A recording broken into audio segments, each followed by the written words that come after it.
So this is probably one of the best feature matches that I've had the chance to actually, commentate about this. And this is going to be some boring Yu-Gi-Oh, but this is to basically show, one, the impact of Dragun of the Red in a hypothetical situation if we had it already, and two, to show that we should be happy that we don't have said Dragun of the Red yet, because this card is so ridiculous for what it does. So we have Eternity Code Dino Rars down here, and we have Slow Play up here, playing a very interesting take on the Dragun of the Red turbo deck. Now, basically what you're going to see, this deck's whole lifespan is to put out Dragun of the Red. 2 monsters equals Verdant Anaconda, which means, hey, we get a Dragun of the Red on the field. So, we're going to go ahead and we're going to do some Trickstar-y things, because this is the best 2-card engine literally in the game. Like, you literally recruit, and then you do your thing. So, we're going to go ahead, we're going to get a free Coralbine off of the Trickstar Light stage. We're going to go ahead and normal summon Candina. Candina will trigger her special ability, which will let her search for another Candina for the next turn. So we're just setting up those passive plays.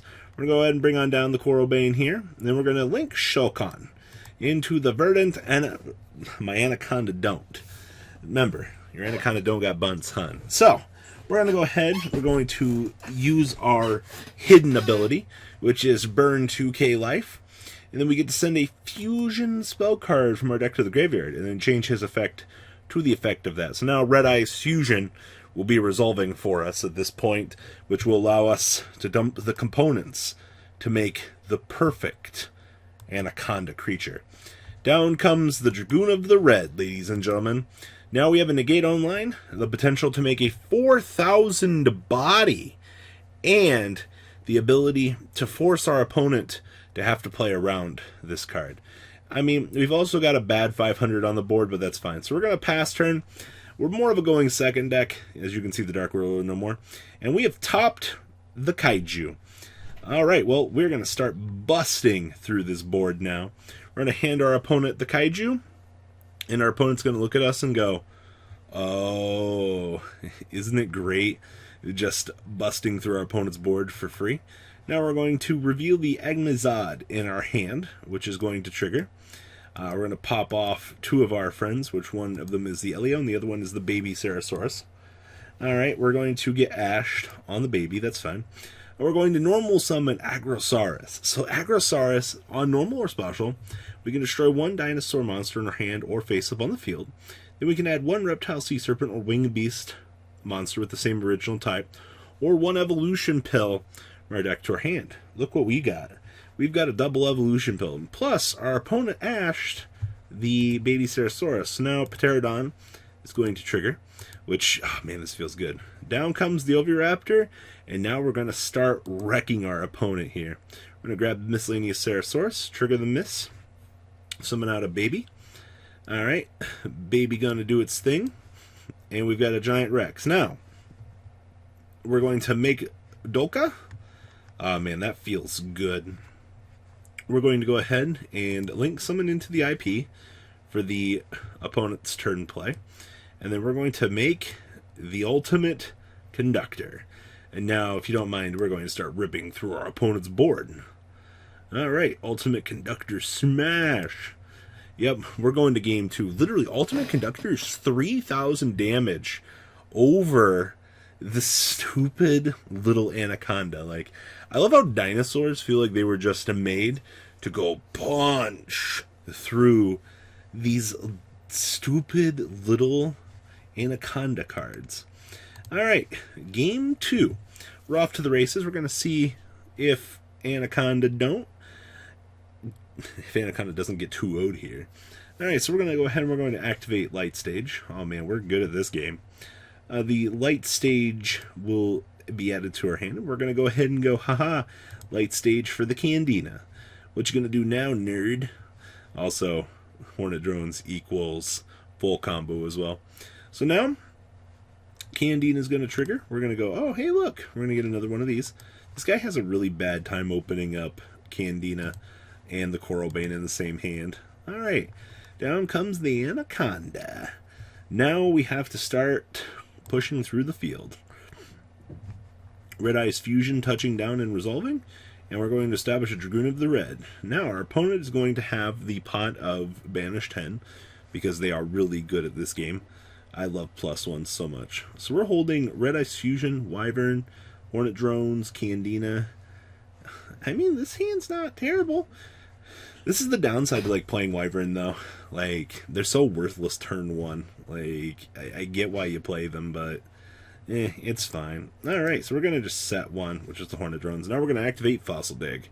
We got to go turbo through our deck, and we need to go see what options that we got available here. Ooh, piece of candy. Alright, so we're going to tribute, or grab the Oviraptor. We still have to bait this Dragun of the Red, which is going to be the biggest problem here. If we can't actually out this, then, well, we're going to do our thing, because after the negate, it's going to be 4k. So we're going to Oviraptor it on up. We're going to get negated. Now, luckily for us, we actually have the evolution pill for the trigger here, which will allow us to flip down our friend here and then start ripping through his board, which is actually really good. This is one of the few times actually hard opening up the pill is very good. Alright, so we're going to go ahead and we're going to destroy Elio. I'm going to flip down the Dragoon of the Red, and now we're going to start attacking on through. Get a free 3k off of this, which is extremely nice. Then we get to push on through this, which does not give our opponent any room to Dragoon of the Red us anymore, which is extremely good, by the way. Like, I'm very happy that we've got that. I'm going to get a set pass. We're going to go ahead and we're going to call by the grave. We're going to do it on the Dragoon of the Red, which, goodbye, friend. I'm going to miss you. Our opponent's going to step on into the Kagari, recur back the Hornet Drones. Hornet Dronesing it back up again. Alright. We're going to link Shokan into the Nightmare. He actually plays the Nightmare. Wow. So we're going to spin out the Ultimate Conductor. That's really good, actually. Candina it up. So we get some free damage on board here, right? 3,600. Yeah, it's not bad. And then we got a D-Fissure on touchdown. Right? I mean, that's a little bit too late here, but I mean, it's good enough to win him the game. Like, we should be going to game 3 here. Just set pass. Wow. He also drew the macro for turn.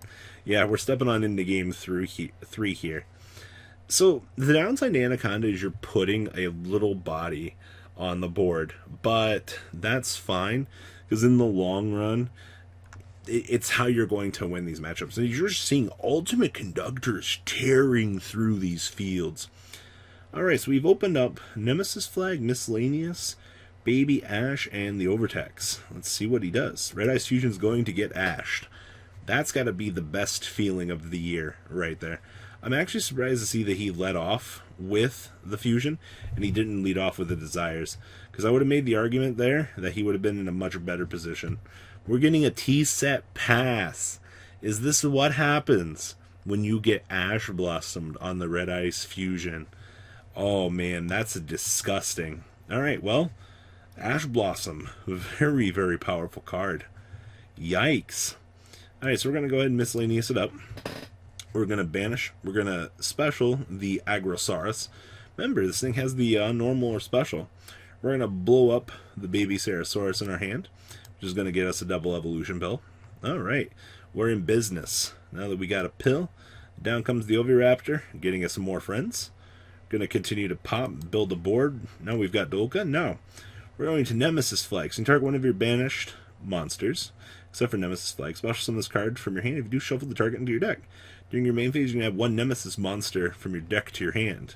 So now we're going to resolve Flag's effect. We're going to get, that's right, this thing. So, cannot be normal summoners. That must be special summoned from your hand by banishing 3 face-up monsters with different attributes you control and or in your graveyard. Cannot be destroyed by card effects. You can declare one attribute on the field. Destroy all monsters of that attribute. Also, neither player can special monster of that attribute until the end of the turn. Alright, so Protoss is coming down. Or not, he just wanted to read it. Alright, so down comes the Protoss. Now we're gonna now we just start OTKing our opponent, right? Yeah. We've got more than enough damage here. Yep, and then he shows us the House of Bricks that he drew. Remember, Ash, the Red Eye's Fusion, ladies and gentlemen. Ooh, that was really good. Guys, what do you think? Please leave a comment down below. Tell me what you guys think. Guys, I'm out. The ride never truly ends. Thank you, patrons, for helping support the channel. Without you guys, I don't know if I'd still be doing this. And for those of you that like Cardfight Vanguard, FanCool40 is here for all your content needs. And those of you asking if I sell cards, mcoolgames.com for all your trading card game needs. Check the description for more interesting info. Thanks for watching, guys.